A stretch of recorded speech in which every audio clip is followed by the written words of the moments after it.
하나님 말씀 신약 성경 히브리서 12장 2절 한 절 보도록 하겠습니다. 히브리서 12장 2절 한 절 같이 읽겠습니다. 믿음의 주요 또 온전하게 하시는 이인 예수를 바라보자. 그는 그 앞에 있는 기쁨을 위하여 십자가를 참으사 부끄러움을 개의치 아니하시더니 하나님 보좌 우편에 앉으셨느니라. 아멘. 오늘은 이 본문을 중심으로 영혼의 주시라고 하는 이 챕터를 살펴보도록 합니다. 우리가 지난주에 그 하나님은 말씀하시는 하나님이시다, 본성이. 그래서 하나님은 이 기록된 말씀이 있기 전에도 말씀으로 이 세상을 창조하시고 끊임없이 그 본성을 따라서 말씀하시는, 그래서 어떤 정보를, 어떤 지식을 알려주시기를 원하시는 그런 하나님이시라고 말씀드렸습니다. 기록된 말씀인 성경이 기록된 후에도 하나님은 여전히 그 말씀 안에서 그 말씀을 하나님 말씀 되게 하시는 방식으로 하나님의 음성을 바라고 계신다라고 하는 것을 우리가 지난주에 살펴보았습니다. 그래서 그 6장에서 언급된 바 있는 그런 지성을 가진 평범한 사람이 이제 성경을 처음으로 읽는 것을 상상해 보자라고 하면서 이 챕터를 시작을 합니다. 그래서 그 사람이 성경을 이제 읽기 시작하면 처음으로 성경을 읽는다라면 성경에 대한 어떤 사전 지식이 없이 그렇게 성경에 접근을 하게 될 겁니다. 그래서 그 성경을 통해서 내 생각이 옳은지 어떤 그런, 또는 내가 가진 것을 이렇게 변명할 어떤 근거를 찾기 위해서 성경을 읽는 것이 아닌 그냥 사전 지식이 없이 그렇게 성경에 접근하게 될 때 그는 얼마 지나지 않아서 성경을 읽어가는 중에 어떤 진리들을 관찰하기 시작할 거라는 거죠. 그가 발견하게 되는 관찰들이 뭐냐? 하나님께서 인간을 다루시는 것에 관한 기록 이면에 있는 것. 그래서 하나님이 이 기록된 말씀을 통해서 하나님께서 인간을 어떻게 다루시는지, 하나님의 백성들을 어떻게 다루시는지, 이런 기록들 이면에 있는 어떤 진리들을 발견한다라는 거예요. 그리고 또 성령의 감동을 받은 거룩한 사람들이 기록한 문장 속으로 짜여 들어간 영적 원리들을 발견한다는 겁니다. 그래서 그냥 어떤 객관적인 사실들만 발견하는 것이 아니라, 알게 되는 것이 아니라 그런 것들 이면에 있는 어떤 진리들, 그리고 어떤 그런 영적인 원리들, 그냥 낱낱 어떤 지식들이 그냥 여기저기 산재해 있는 것이 아니라 어떤 일관되게 흐르는 어떤 영적인 원리들이 있구나라고 하는 것을 발견하기 시작한다라는 것이죠. 그러면서 그렇게 계속 읽어가는 중에 그렇게 발견된 진리들에 이제 번호를 매기고 나름대로의 어떤 정의를 내리기도 하고 그렇게 정리해 나가고 싶어 하게 된다는 것이죠. 그러면서 성경을 읽으면서 그렇게 나름대로 발견한 진리들을 따라서 나름대로의 어떤 성경에 대한 성경 신조들이 나름의 그런 것들이 생겨나게 될 거라는 겁니다. 누구든지 성경을 읽다 보면 그런 것들이 하나씩 쌓여 나가게 될 겁니다. 그리고 그런 성경 신조라고 말할 만한 그런 영적인 진리들과 원리들, 이런 것들을 발견하게 되었을 때 이제 그런 이후에 읽는 것들은 그런 것들을 더 보강해주고 내가 발견한 것들이 맞구나라고 하는 것을 입증해주는 그런 차원으로 이제 읽기 시작한단 말이죠. 그러면서 그렇게 성경을 읽으면서 여러 가지 진리들, 영적인 원리들을 발견하는데 그가 이 성경이 말하고 있는 여러 가지 사실들 중에 가장 중요한 원리가 바로 믿음의 원리라고 하는 것을 발견하게 될 거라고 토저는 말합니다. 그래서 믿음이 영혼의 이 생에 있어서, 즉 신앙생활에 있어서 무엇보다도 중요하다라고 하는 것을 그가 발견하게 된다라는 거예요. 그래서 믿음이 없이 하나님을 기쁘시게 하는 것은 불가능하다라고 하는 것을 또 발견하게 되는 겁니다. 그래서 그가 믿음은 나에게 무엇이든지 가져다 주고 하나님 나라 안에 어느 곳으로나 나를 인도할 것이지만, 이 믿음이 없이는 하나님께로도 접근할 수도 없고 용서도 받을 수도 없고 해방이나 구원을 얻을 수도 없고 영적인 교제와 영적인 생활도 할 수 없다라고 하는 것을 발견하게 된단 말이죠. 믿음이 이 모든 것들을 가능하게 하는 마스터키와 같은 그런 역할을 한다라고 하는 것을 이제 어느 순간 발견하게 된다라는 겁니다. 그러면서 이제 그렇게 계속 읽어나가다가 우리가 읽진 않았지만 히브리서 11장에 오면 믿음에 대한 성경의 유일한 그런 정의가 있죠. 그러면서 믿음은 바라는 것들의 실상이요 보지 못하는 것들의 증거라고 하는 이 말씀 앞에 그가 서게 됩니다. 그런데 그가 이 히브리서에서 요약하고 있는 이 믿음에 대한 정의에 앞서서 그는 히브리서 11장 보면 온통 믿음의 믿음장이잖아요. 믿음을 그렇게 높이고 있는 그 히브리서 11장에 이르기 전에 그는 로마서나 갈라디아서에서도 그가 믿음으로 말미암아서만 하나님 앞에 의롭다함을 받을 수 있다라고 하는 그 진리를 발견하면서 믿음이라고 하는 것이 그렇게 중요하다라고 하는 것을 알게 됩니다. 뿐만 아니라 교회 역사 가운데서도 그가 교회사를 공부하게 된다라면 종교 개혁자들이 말했던 이신층이 교리에서 발견되는 그 믿음이 얼마나 교회가 서고 넘어짐의 그런 교리라고 말할 정도로, 루터가 그렇게 말했는데 그럴 정도로 믿음이라고 하는 것이 굉장히 중요하다라고 하는 것을 그가 이해하게 될 것입니다. 이렇게 믿음이라고 하는 것이 성경에서 발견할 수 있는 가장 중요한 그런 영적인 원리다라고 하는 것을 발견하고 그것을 통해서 어떤 하나님께 가까이 갈 수 있고 구원을 받을 수 있고 해방받을 수 있고 영적인 교제와 영적인 생활을 나눌 수 있다라고 하는 것을 알게 되었을 때 자연스럽게 생겨나는 질문이 있다라면 나는 과연 그런 믿음이 있는가라고 하는 그런 질문을 가지게 될 거라는 겁니다. 그러면서 더 나아가서 이제 나에게는 그런 믿음이 있는가? 이런 질문과 함께 믿음이 도대체 뭐지? 라고 하는 믿음의 본질에 대한 질문을 하는 대로 이어지게 된다라고 토저는 말합니다. 그러면서 믿음에 대해서 많은 설교들이 있고 많은 책들이 나와 있는데 거기에서 말하는 믿음에 대한 정의들은 거의 대부분 이런 내용으로 거의 그렇게 같은 패턴으로 이어져 있다는 겁니다. 어떤 거냐? 믿음이란 하나의 약속을 믿는 것이다. 틀리지 않은 정의죠. 또 하나님을 그의 말씀 그대로 받아들이는 것이다. 성경이 진실하다고 간주하고 거기에 근거하여 발걸음을 내딛는 것이다 라고 그렇게 믿음이 무엇인가에 대해서 여러 책과 설교들에서 말해준다라는 거예요. 틀리지 않은 정의들입니다. 그러면서 그런 믿음에 대해서 이렇게 정의를 내린 후에는 이런 믿음의 결과로 기도 응답을 받은 실제 사례들을 언급하는 것을 통해서 앞에서 말한 믿음이라고 하는 것이 바로 그런 것이야 라고 하는 것을 입증하는 그런 방식으로 설교나 또는 책들이 저술된다라는 겁니다. 그러면서 그 기도의 응답의 내용들이 직접적인 것들, 소위 현세적인 그런 건강이나 부나 어떤 사업이 잘 되고 이런 것들을 믿음으로 그렇게 그 약속을 믿고 하나님을 믿고 그 성경이 말하는 그 진리를 따라서 그냥 그렇게 믿음의 발걸음을 떼었더니 이런 결과들이 일어났다. 이런 식으로 믿음에 대한 정의를 내리고 있다라는 거예요.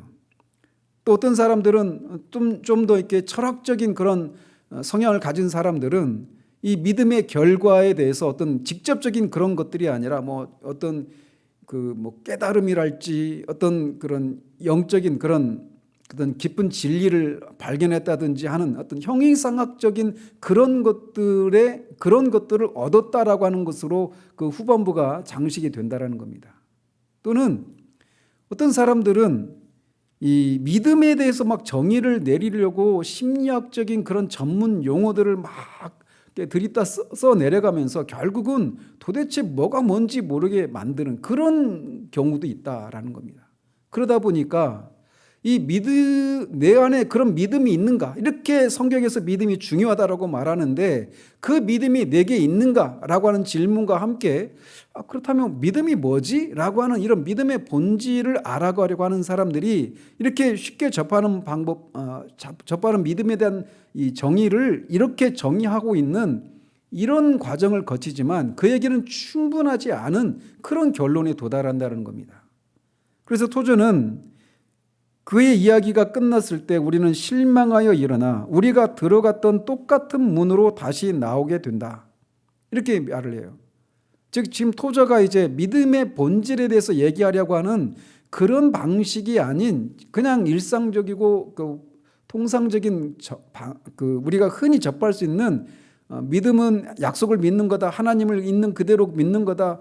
또 성경이 진실하다고 간주하고 그냥 거기에 근거해서 발걸음을 내딛는 거다라고 정의를 내리고 그거에 대한 어떤 결과들이 이런 것들이 있어라고 말하는 그런 방식으로 믿음의 본질을 알려고 시도했던 사람이 결국은 똑같은 문으로 나온다는 얘기는 그의 영혼에 시원한 답을 주지 못한다라는 거예요. 이런 식의 믿음을 이렇게 정의 내리는 것들은 말이죠. 그래서 성경 안에는 아이러니하게도 믿음이 뭔지, 믿음의 본질이 무엇인지를 정의를 내리려고 하는 노력이 아이러니하게도 없다라는 겁니다. 하나 있다라면 히브리서 11장 1절에 있는 믿음은 바라는 것들의 실상이요 보이지 않는 것들의 증거니 라고 이렇게 정의를 내리는 것 외에는 믿음이 무엇인가에 대해서 정의를 내리고 있는 성경 구절이 없다라는 거예요. 그런데 이 히브리서 11장 1절에서 믿음이 이런 거다라고 말하고 있는데 이것도 믿음을 철학적으로 정의를 내리고 있는 것이 아니라 기능적으로 내리고 있다라고 토저는 진단을 합니다. 이게 무슨 말이냐? 믿음이 작용면에서 무엇인가 하는 것을 정의하고 있는 것이지 본질적으로 믿음이 무엇인가, 믿음의 본질이 무엇인가라고 하는 그런 식으로 믿음을 정의하고 있지 않다라는 거예요. 조금 더 쉬운 말로 이 믿음이 무엇이냐 이렇게 정의를 내리는 것보다는 믿음이 어떤 결과를 가져오는 것인가 라고 하는 것을 보여주는 방식으로 믿음을 정의하고 있다는 겁니다. 따라서 성경이 이렇게 믿음을 어떤 본질적으로 또는 철학적으로 믿음을 정의를 하지 않고 믿음을 작용적인 면에서, 즉 믿음의 결과 어떤 것들이 일어나게 되는가라고 하는 것을 기술하는 방식으로 믿음을 정의하고 있는 거기까지만 우리가 가야 한다라고 토저는 말합니다. 그러면 그 믿음이 어디서 오느냐?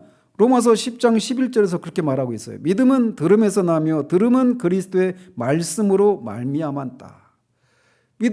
이런 믿음의 결과, 어떤 결과들이 나타나는데 하나님과 화해를 한다든지 영적인 교제와 영적인 생활과 해방과 구원과 이런 모든 것들이 믿음을 통해서 우리에게 주어지는데 그 믿음이 어디에서 유래하는지는 말씀을 들음으로, 그리스도의 말씀을 들음으로 믿음이 생겨나지만 믿음의 본질 자체가 뭐냐라고 하는 것은 성경에서 기술하고 있지 않다라는 거예요. 그래서 우리는 믿음을 그냥 이렇게 작용면에서 또는 기능적인 면에서만 정의 내리고 있는 성경이 가는 데까지만 가야 한다라는 겁니다. 그래서 토마스 아켄피스도 이거에 대해서 이렇게 얘기했다라는 겁니다. 나는 믿음의 정의를 알려느니보다 차라리 믿음을 행하겠다 이렇게 말했단 말이죠. 그래서 이제 토저가 여기 이후로 믿음에 대해서 얘기할 때 그 믿음이 어떤 성격의 믿음이냐면 이 어떤 관념적인 의미의, 본질적인 의미의, 철학적인 의미의 믿음, 이런 의미가 아니라 행동으로 경험될 수 있는 믿음을 이제 자신이 진술해 나가겠다라고 얘기를 하는 겁니다. 그래서 믿음은 행동으로 경험될 수 있는 것이라는 거예요. 그래서 가장 첫 번째로 구약에서 믿음이 행동으로 나타나는 극적인 사건이 있는데 그건 민수기 21장에 있는 불뱀 사건이라는 겁니다. 이스라엘 백성들이 길을 인해서 하나님을 원망하고 막 불평할 때 하나님께서 그들을 심판하셔서 그들에게 불뱀을 내리셔서 불뱀을 물린 자들이 막 죽어가는 일들이 있었어요. 그러자 하나님은 모세를 통해서 놋뱀을 만들어서 장대에 높이 달라라고 말하고 누구든지 그 놋뱀을 바라보는 자들은 살게 된다라고 그렇게 말씀하셨어요. 그래서 모세가 그 말씀에 순종했고 뱀에게 물린 자마다 놋뱀을 쳐다본 즉 살더라라고 하는 그 사건이 있습니다. 그런데 이 사건을 예수님이 요한복음 3장에서 자신이 장차 십자가에서 달리는 그것과 연결시켜서 제자들에게 구원이 어떻게 임하게 되는지를 설명해 주고 있습니다. 그래서 3장 14절 15절에 보면 모세가 광야에서 뱀을 든 것 같이 인자도 들려야 하리니 이는 그를 믿는 자마다 영생을 얻게 하려 하심이니라 이렇게 말씀하고 계십니다. 그러면서 이제 이 두 사건을 통해서 그 놋뱀 사건과 놋뱀을 바라보는 자마다 살게 되는 사건과 십자가에 달리신 예수님을 믿는 자마다 영생을 얻게 되는 이 사건을 같이 연결시켜서 이제 이 성경을 읽기 시작한 사람이 중요한 발견을 하게 된다라는 거예요. 그게 뭐냐? 보다와 믿는다라고 하는 것이 같은 말이다라고 하는 사실을 발견한다라는 겁니다. 구약에 있는 놋뱀을 보는 것은 신약의 그리스도를 믿는 것과 같다라고 하는 것을 이 사건, 놋뱀 사건을 예수님 자신이 장대에 달려서 나무에 달려서 자기를 보는 자마다 구원을 받게 된다라고 하는 이 말씀과 같이 연결시키는 이 진리를, 이 사실을 발견하고 이것을 통해서 보는 것이 믿는 거구나라고 하는 중요한 진리를 발견하게 된다라는 거예요. 보는 것과 믿는 것은 같은 것입니다. 또한 그는 이스라엘 백성들이 육신의 눈으로 보았을 때 마음으로 믿음이 행해진 것이다 라고 하는 것을 이해하게 된다는 거예요. 놋뱀을 바라보았을 때, 눈으로 바라보았을 때 그것은 그 바라보는 행위는 마음으로 믿음이 행해진 거라는 겁니다. 그것을 바라보는 자마다 살리라라고 하는 그 하나님의 말씀을 믿는 그 믿음이 행해진 거라는 거예요. 눈으로 바라보는 것이 마음으로 그 믿음이 행해진 것이다. 결국 바라보는 것과 보는 것과 믿는 것은 같은 것이다 라고 하는 그런 결론에 도달하게 된다는 겁니다. 그래서 토저는 믿음을 이렇게 정의를 내려요. 믿음이란 구원하시는 하나님을 향한 한 영혼의 바라봅니다. 이렇게 정의를 내릴 수 있다라고 말합니다. 이제 제가 종종 이거를 제가 종종 언급을 하잖아요. 근데 뒤에 보면 믿음이 그냥 한 번만 바라보는 것이 아니라 계속해서 지속적으로 바라보는 것이다. 이렇게 뒤에서 더 덧붙이거든요. 그래서 제가 이제 믿음이란 구원하시는 하나님을 향한 한 영혼의 지속적인 주시다. 지속적인 바라봅니다. 이렇게 정의를 내리는 겁니다. 그런데 일단 여기서는 믿음을 토저는 이렇게 정의를 내리는 거예요. 이 놋뱀 사건과 십자가에 달리신 예수님을 믿는 것, 이 두 사건을 통해서 믿음을 정의를 내리는데 믿음은 뭐냐? 구원하시는 하나님을 향한 한 영혼의 바라봄이다. 이렇게 정의를 내립니다. 그러면서 이 놋뱀 사건과 예수님이 십자가에 달리셨던 그 사건을 같이 연결시키면서 바라보는 것이 믿는 것이구나 라고 하는 것을 알게 됐을 때 그 전에 성경에 그 앞에 많은 성경 속에서 바라보는 것이 믿는 것이다 라고 하는 것을 말해주는 여러 구절들을 기억하게 된다는 겁니다. 예를 들면 시편 34편 5절에 그들이 주를 앙망하고 광채를 되었으니 그들의 얼굴은 부끄럽지 아니하리로다. 하나님을 바라봤다라는 거예요. 그러니까 그들의 얼굴이 부끄럽지 아니했다. 즉 바라보는 얼굴에 부끄러워서 얼굴을 숙이는 것이 아니라 빨개지는 것이 아니라 거기에 웃음이 띄고 기뻐한다라는 거예요. 왜? 바라보는 자들을 하나님이 그들의 믿음을 보시고 그들에게 응답하셨기 때문에. 또 시편 123편 1절 2절에 보면 이렇게 되어 있어요. 하늘에 계신 주여 내가 눈을 들어 주께 향하나이다.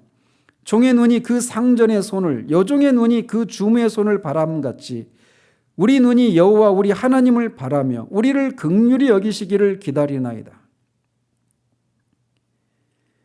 여기 긍휼을 찾는 사람이 긍휼의 하나님을 똑바로 바라보며 긍휼이 주어질 때까지 하나님으로부터 눈을 돌리지 않는다라는 겁니다. 바로 그것이 믿음이라는 거예요. 또한 우리 주님 자신도 항상 주님을 바라보시면서 당신의 메시아 사역을 감당하셨다는 겁니다.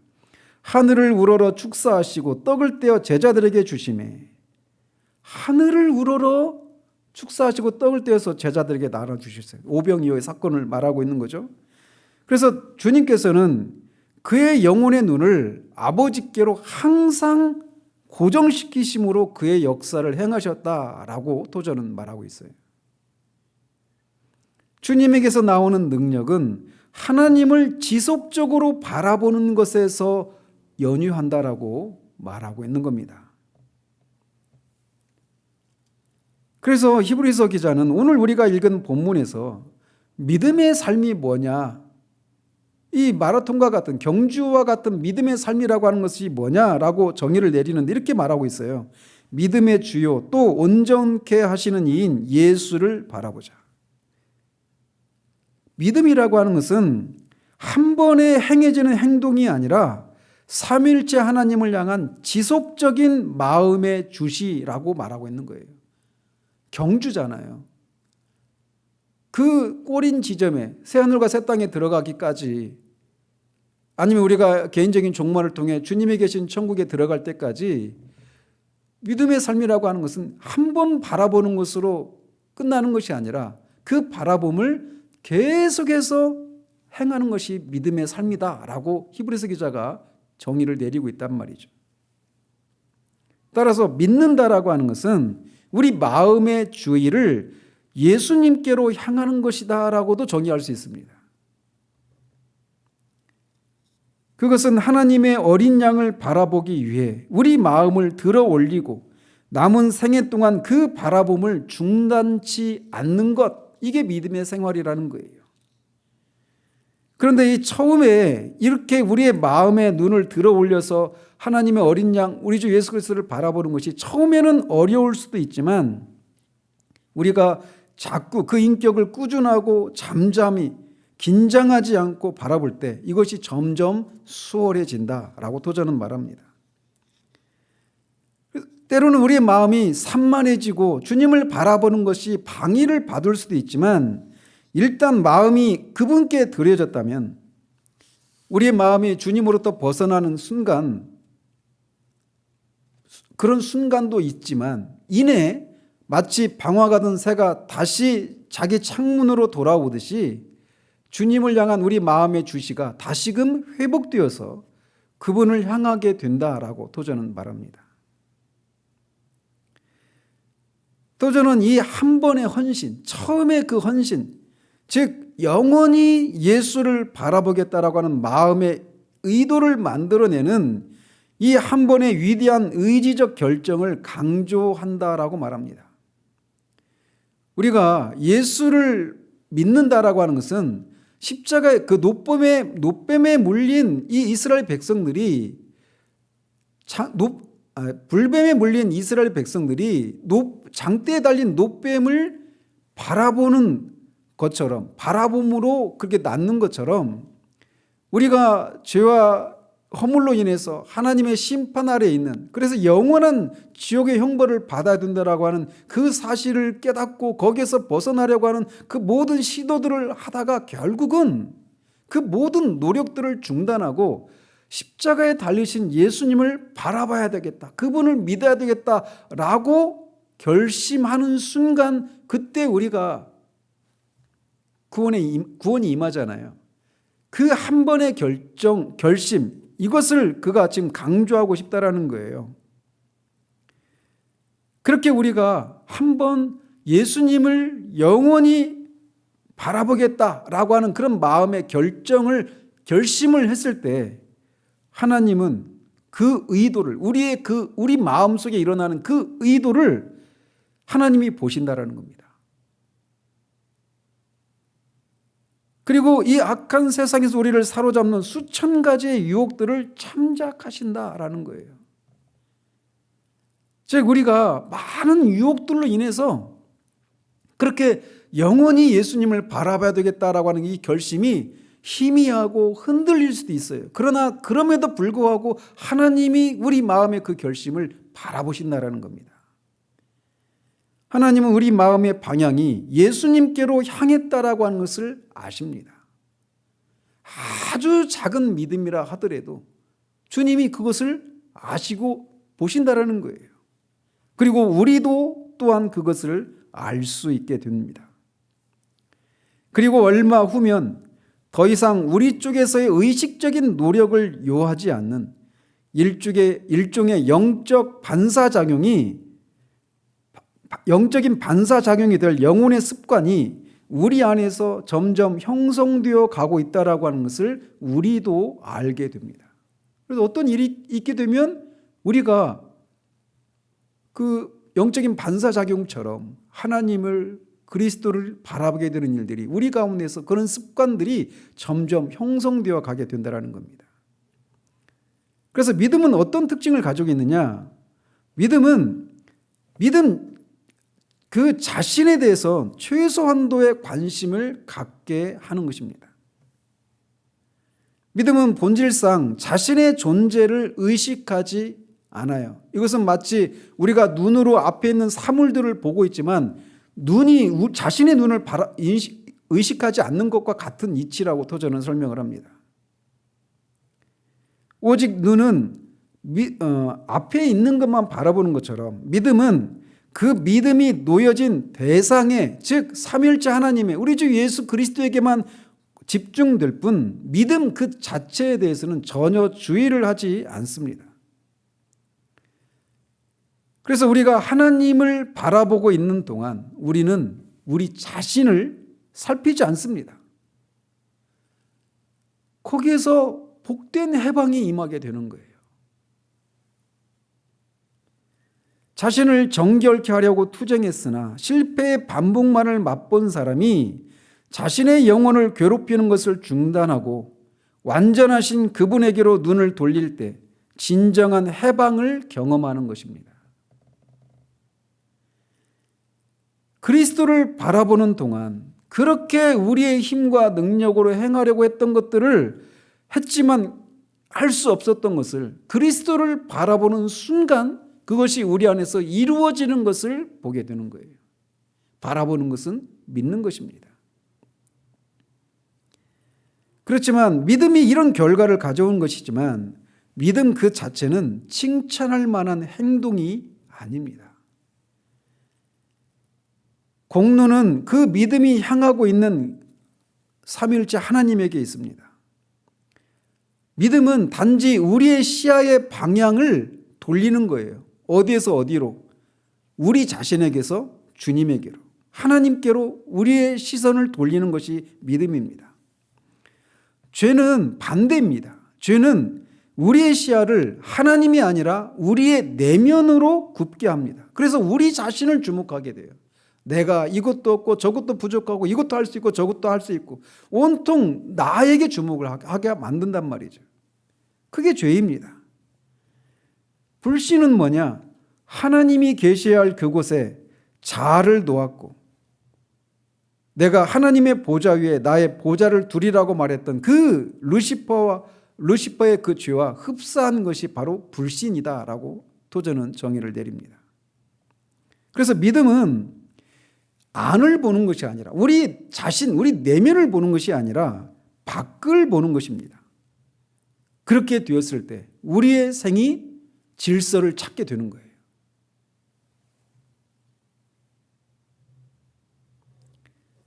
그래서 믿음은 우리 내면을 보는 것이 아니라 밖을 보는 거예요. 십자가에 달리신 그리스도, 하나님 보좌 우편에 앉아 계신 그리스도, 하나님 자신을 바라보는 거예요. 우리 밖을 바라보는 것이 믿음입니다. 그래서 이것은 나를 바라보지 않고 밖을 바라보는 것 그 자체는 아주 간단한 일이죠. 복잡한 일이 아닙니다.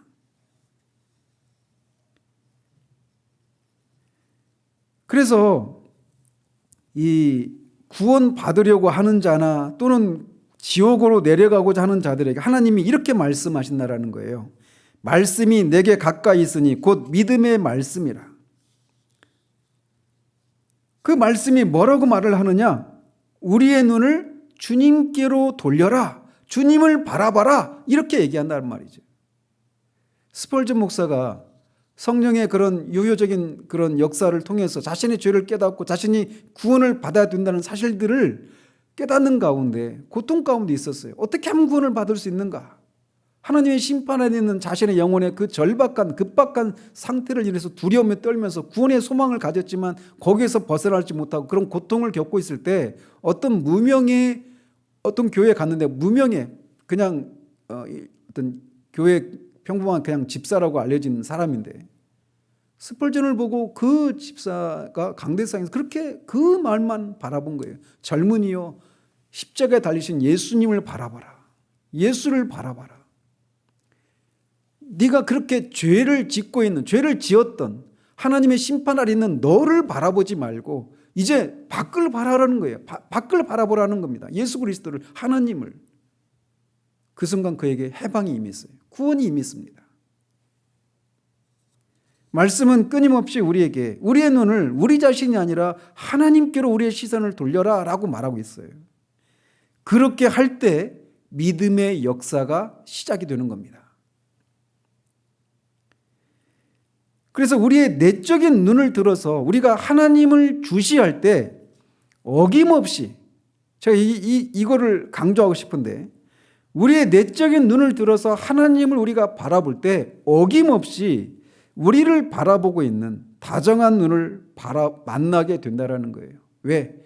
하나님은 온 땅을 두루 감찰하사 전심으로 하나님을 의지하는 자들을 찾고 계시기 때문에 그래서 우리의 내면의 눈으로 하나님을 바라볼 때 우리는 어김없이 그런 자를 찾고 계시는 하나님의 다정한 눈을 만나게 된다라고 토저는 말을 합니다.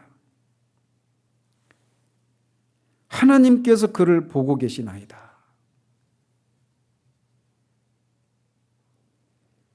밖을 향한 영혼의 눈이 안을 보고 계시는 하나님의 눈과 만날 때 천국은 바로 이 땅에서 시작되는 것입니다. 토저 목사님 글을 잘 음미하면서 묵상하면서 읽어보세요. 그분이 정말 탁월한 분이십니다. 정말 탁월한 분이셔요. 이 토저의 진가를 한국교회에서 잘 모르고 있는 것 저는 너무나 안타까울 따름입니다. 여기서도 보십시오. 밖을 향한 영혼의 눈이 안을 보고 계시는 하나님의 눈과 만날 때 그때 믿음이 시작되는데 바로 그때 천국이 시작이 된다는 거예요. 그래서 이 니콜라우스 쿠자누스라고 하는 이분은 이제 15세기의 독일의 가톨릭 그때는 종교 개혁 전이니까 그 추기경이었습니다. 그분이 하나님의 비전이라는 책에서 이렇게 얘기를 했어요. 그걸 인용하고 있는데 주님의 모든 노력이 저를 향하고 있기에 저의 모든 노력이 주님을 향합니다. 주님께서 그 끊임없는 관심으로 저를 감싸시기에 제 마음의 눈을 고정시켜 저의 모든 주의를 기울여 주님만을 바라볼 때 사랑 그 자체이신 주님이 저만을 향하여 몸을 돌리셨기에 저의 사랑을 주님께로만 향한 때 그리고 주님의 상쾌한 향기로움이 그토록 사랑스럽게 저를 감싸는 그 품이 없다면 주여 저의 생명이 무엇이옵나이까. 바라봄에 대해서 이렇게 그가 말했다라는 겁니다. 저도 그렇고 여러분도 그렇고 이 토저가 인용하고 있는 이 니콜라우스 쿠자누스라고 하는 이분을 잘 모르죠. 잘 안 알려져 있습니다. 그런데 토저는 이분에 대해서 이렇게 평가를 내려요. 나는 우리가 그와 같은 영적 향미를 지닌 사람들과 그들이 대변하는 기독교적 사고관을 조금이라도 접하게 될 때 많은 것을 얻을 수 있다고 느낀다라고 평가를 합니다. 그러면서 오늘날의 이 책이 최소한 토저 목사님이 1963년에 소천을 하셨는데 61년인지 63년인지 61년 같네요. 아무튼 61년이나 63년 두 해 중에 한 해에 소천을 하셨는데 최소한 이 책은 뭐 10여 년 전에 출판됐지 않겠어요? 그러니까 40년대, 50년대죠. 1940, 50년대 미국의 상황을 이렇게 얘기를 하는 거예요. 기독교 문학이 우리 시대의 복음주의적 지도자들에 의해 받아들여지고 인정되려면 똑같은 사상의 조류를 아주 가까이 따라가야 한다. 이게 무슨 말이냐면, 그러니까 자신의 어떤 교리나 또는 어떤 그 가르침들을 인정받으려면 남들이 다 인정하는 그런 대세를 따라서 가야 한다는 겁니다. 그런 것과 다른 어떤 사람을 인용하거나 어떤 주장을 하면 금방 거기서 인정을 못 받게 된다는 거예요.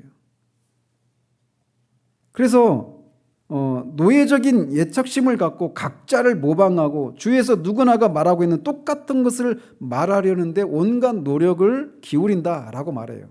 이 얘기를 왜 하느냐? 니콜라스 쿠자누스라고 하는 분은 정통 기독교에서는 잘 안 알려진 분이에요. 근데 이분의 얘기를 토저가 인용을 했단 말이에요. 그러면 당장 어떻게 하겠어요? 정통이 아니니까, 우리 라인이 아니니까, 뭐 계획주의가 아니니까, 복음주의가 아니니까 이런 식으로 얘기하면서 이 사람의 진가를 알아보지 못하는 일들이 일어날 것을 이 시대적인 상황을 생각하면서 이런 얘기를 하는 거예요.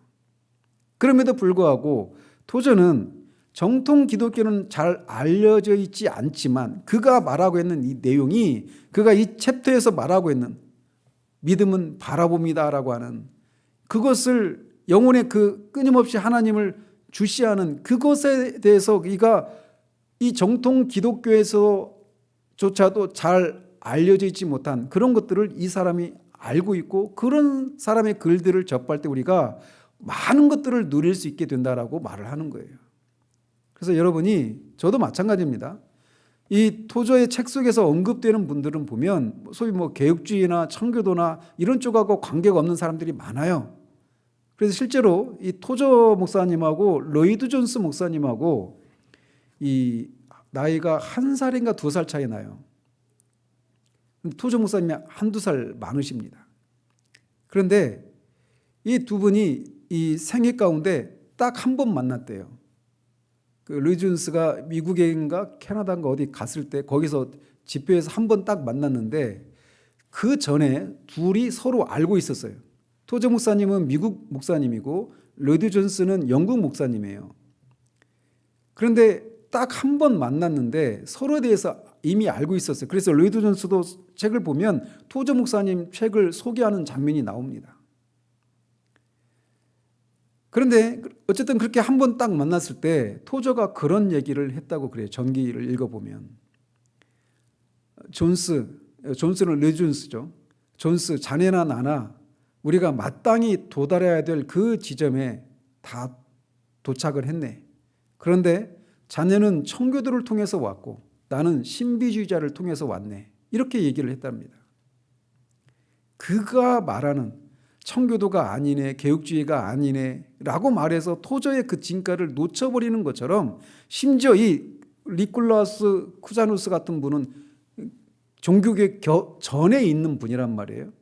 또는 토저가 말하는 것처럼 신비주의자들이라고 그렇게 분류되어진 그런 분들을 많이 언급합니다. 그런데 신비주의자니까 라고 말하면서 그 내용을 놓쳐버리는 그런 우들을 오늘날 많이 범하고 있어요. 그 증거가 뭐냐? 토저가 많이 인정을 못 받고 있는 이 현실이 그거를 대변해주고 있는 거죠. 얘기가 좀 다른 데로 샜는데 어쨌든 이 니콜라우스가 이제 그 사람이 말하고 있는 것을 여기서부터 이제 말을 합니다. 그러면서 니콜라우스는 그리스도의 진실한 추종자요 주님을 사랑하며 예수님의 인격을 향한 헌신에 있어서 찬란히 빛나는 사람이었다. 이렇게 평가를 내립니다. 그의 신학은 정통파였지만 예수님에 대한 모든 것이 마땅히 그러한 것처럼 향기롭고 아름다웠다. 예를 들어서 영생에 대해서 그가 이렇게 정의를 내렸다고 인용합니다. 영생은 주님께서 끊임없이 저를, 아니 제 영혼의 비밀된 장소를 바라보실 때의 그 복스런 관심 이상의 그 아무것도 아니옵나이다.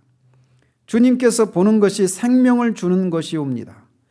그것은 끊임없이 가장 아름다운 주님의 사랑을 주는 것이며 사랑을 줌으로써 저로 하여금 주님을 사랑하도록 불타오르게 하는 것이며 불태움으로써 저를 먹이는 것이며 먹임으로써 저의 갈망을 불붙이는 것이며 불붙임으로써 저로 즐거움의 이슬을 마시게 하며 마심으로써 내 속에 생명수를 부어 넣는 것이며 부어 넣음으로써 생명수로 넘치고 지속하게 하는 것입니다. 영생은 이런 거라는 거예요.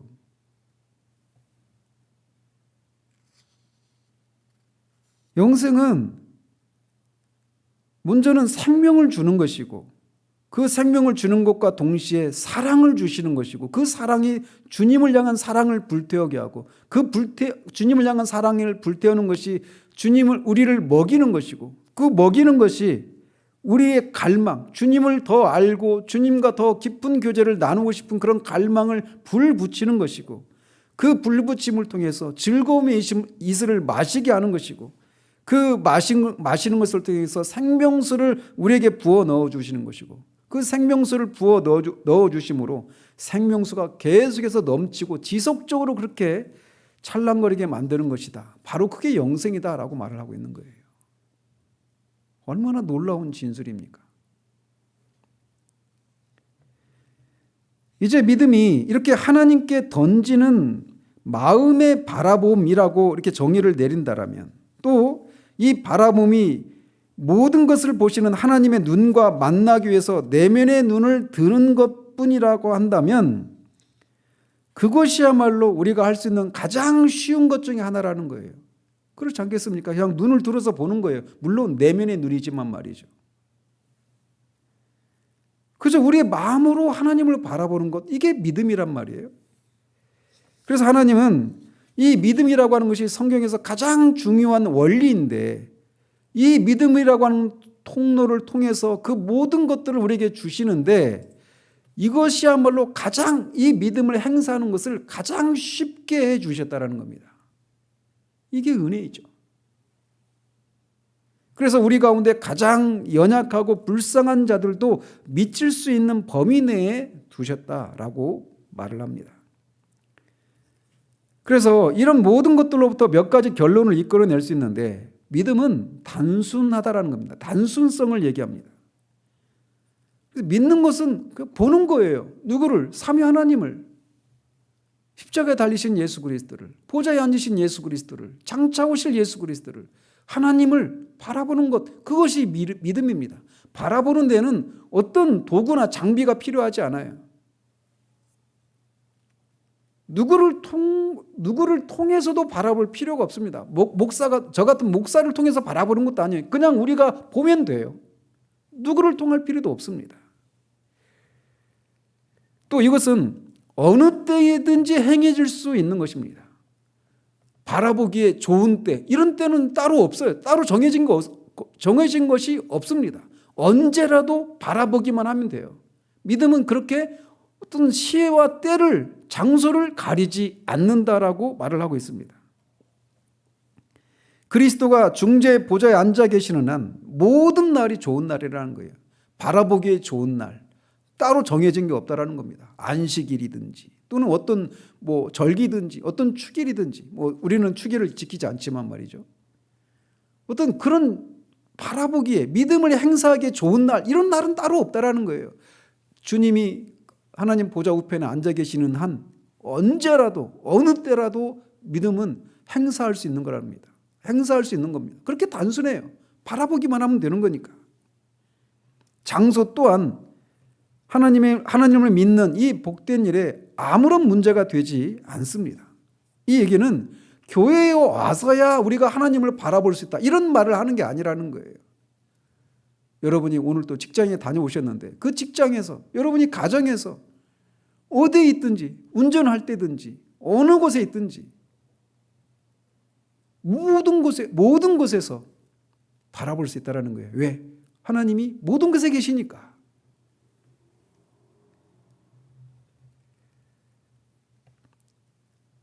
그래서 당신의 마음이, 우리의 마음이 하나님을 사랑하고 순종하기로 확정되어 있다라면 어느 곳에서나 하나님을 볼 수 있습니다. 이렇게 말하면 어떤 사람이 이런 질문을 할 수도 있다라고 말하는 거예요. 즉 수도승이나 목사들 같이 이렇게 하나님을 바라볼 수 있도록 내면의 눈을 통해서 하나님을 바라보는데 좀 특화된, 다른 사람들보다 좀 더 유리한 조건에 있는 사람들에게나 해당되는 것이 아닙니까? 나는 너무나 바쁘고 분주해서 그렇게 할 수 없는데, 목사님이나 이런 형편이 아닌데 어떻게 내가 그렇게 할 수 있습니까? 이런 질문을 할 수 있다라고 가상의 질문을 해요. 그렇지만 토저가 말하고 있는 이 바라봄은 소명에 상관없이 하나님의 자녀 모두를 위한 것임을 기억해야 한다라고 말을 하고 있습니다. 그래서 많은 사람들이 자신의 삶으로 분주한 그런 사람들조차도 다 이런 것들을 실천하고 그 유익을 누릴 수 있다, 또 누리고 있다라고 말을 하고 있어요. 그래서 많은 이들이 토저가 말하고 있는 비밀을 발견해 왔고, 즉 어떤 장소, 어떤 상황, 어떤 곳에서도 그렇게 하나님을 내면의 눈으로 하나님을 바라보는 그 비밀을 발견해 왔고, 그들에게 어떤 일이 진행되고 있는지에 대해서 별 생각을 기울이지 않고 내적으로 하나님을 바라보는 습관을 지속적으로 실천하고 있다라고 말하고 있습니다. 그들은 마음 가운데 어떤 것이 하나님을 보고 있는지를 압니다. 비록 이 세상의 일들에 우리가 이 세상 일들을 우리가 해야만 하니까 때로는 이렇게 의식적으로 하나님을 바라보는 그런 일들을 하지 못해서 그런 일들에서 우리가 뒤로 물러가게 되는, 그런 실제적인 그런 일들을 해야 되는 그런 상황도 있지만, 그런 때라도 그들 안에서는 항상 지속되고 있는 이런 비밀의 교제가 있다라는 거예요. 그래서 하나님의 임재 연습에서도 그런 비슷한 똑같은 얘기를 하고 있는 거죠. 어떤 장소에 있든지 그걸 할 수 있다라는 거예요. 그런데 자칫 이런 것들이 우리가 소위 은혜의 수단들이라고 하는 이런 것들의 가치를 우리가 이렇게 폄하하는 것은 아닌가라고 하는 그런 인상을 남겨주고 싶지 않다라고 하면서 다음과 같은 것들을 덧붙입니다.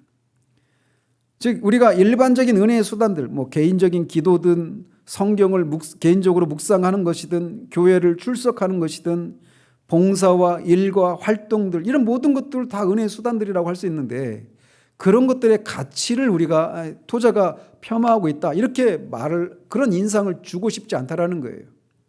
이런 것들이 고유한 확실한 가치가 있다라는 거예요. 그러나 이런 것들이 그런 가치를 가지기 위해서는 먼저 그들의 내면의 눈이 하나님을 바라보는 이것이 있을 때, 이런 것들이 각각의 기도하는 것, 성경을 읽는 것들, 교회 출석하는 것들, 봉사하고 어떤 일을 하는 것들, 이 모든 것들이 실제적으로 그런 가치들을 가지게 된다는 거죠.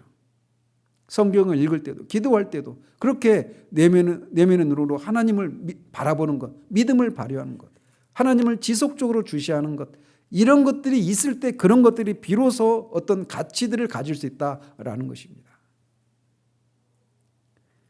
또 어떤 사람들은 토저가 이렇게 우리가 개인적으로 우리의 모든 삶의 순간에 모든 장소에서 하나님을 개인적으로 이렇게 바라보고 주시하는 이런 것들을 강조하고 있는 이 얘기를 하면서 온통 너무나 이렇게 이기주의적인 그런 신앙생활을 강요하게 있는 거 아닌가. 우리가 공동체로 연합을 이루어서 이렇게 신앙생활을 해야 되는데, 자신의 온통 자기 혼자서 하나님을 바라보고 주시하는 이런 것들을 강조하고 있어서 어떤 이기적인 그런 신앙생활을 그렇게 조장하고 있는 거 아닌가라고 하는 그런 오해를 살 수 있는데 그렇지 않다라고 또 변명 아닌 변명을 합니다.